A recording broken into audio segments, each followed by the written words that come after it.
I'm Jono Buchanan, and in this video we're going to look at flex time warping within Logic Pro. What we've got here is a track made up entirely of Apple loops.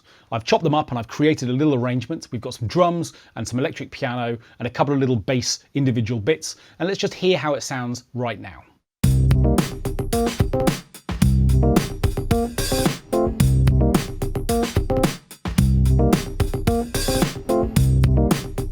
So nice little sort of inspiring backing track over which we could work. Now what I'm actually going to do is to mute the two bass parts and just focus on the electric piano and the drums. Now in particular what we've got is this kind of groove in the electric piano where, rather than the first figure ending at beat 2, which is where the snare drum takes over, it's pushed or pulled forward a little bit. So the electric piano finishes before beat 2, and it might be quite nice if the drums reflected that too. At the moment we've got a little electric piano figure and then the snare snaps them off. Let's just hear the bit I'm talking about. So we've got this little rolling electric piano figure, and I'd quite like the snare to coincide with the top of that hit. Now what Logic allows me to do with audio that I've recorded myself or with Apple loops, it doesn't matter what the audio file is or where it's come from, it allows me to pull the audio around in a way that allows me to sort of elasticize it. I can pull it around like an elastic band, moving the positions of some notes and leaving other ones in the same position as they were before. And flex time editing, as it's called, is going to be really good for exactly the sorts of thing that I want to do to this file, which is to adjust the position of this hit here whilst maintaining the positions of the others. So how do I access flex time? Well, here is the flex button, which I can press up here at the top of the interface. And when I do that, the flex options for each individual track appear. Now there are a number of algorithms here which are appropriate for different types of material. What I'm going to do is to have a look at the full list and select one that feels like it might be quite good for the sort of move that I want to make for these drums. Now what I'm going to do is I'm going to start with slicing mode, which is going to slice up this audio, allowing me to then move those slices, deciding on what happens to the ones around it at the same time. So let's select slicing and see what happens.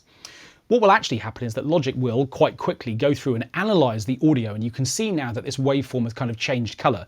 Let's zoom in and so we can see that a little bit more clearly. And what you can see are all these little flex lines here showing where transients have been detected. Now what I want to do is I want to move this individual hit, but if I simply move it from here, what's going to happen is that all of the subsequent audio is going to move as well, because effectively I'm creating almost like a time stretch. So what I want to do is to first of all put in a marker here, which is going to tie this one into its current position. I'm going to put one on this hit as well, and then what I'm going to do is to put a third one here just to tie the position of this particular bit of audio as well. So effectively these two form brackets around the rest of the audio that I'm working on, leaving me free to move this hit without worrying about moving the rest. So what I'm going to do is to grab this snare and I'm going to pull it back to this point. You can see that it's just snapped into that position. The rest of the loop is exactly where it was before, but now we've got a drum beat which sounds like this by itself.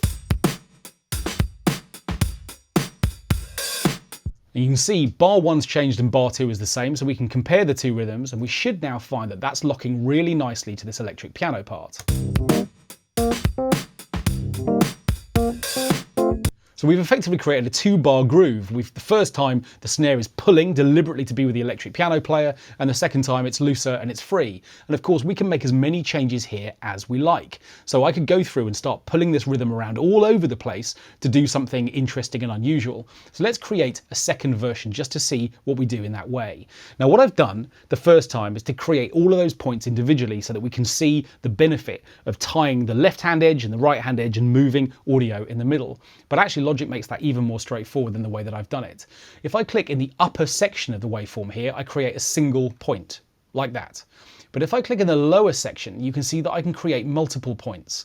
So if I click right there, what Logic will do automatically is to tie this one to its current position and this one to its current position, meaning that I can now pull this beat wherever I want, and the other two are tied to their current positions.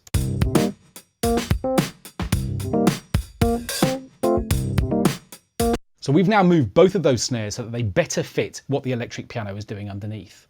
So with this video, we've just begun to see how flex editing can work. What we did first of all was to switch flex on. Remember, it's got its own button up here at the top.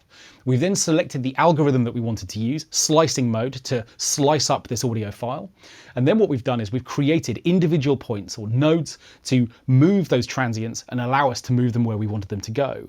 But what we've also done is to create points around the surrounding audio to make sure that their positions are tied, so that we aren't just creating an overall sort of move of the entire audio file beyond or before a particular point. And right at the end there that we've seen, we can either create a single point if we click at the top of the waveform display, or multiple points if we click at the bottom to do that tying process for us.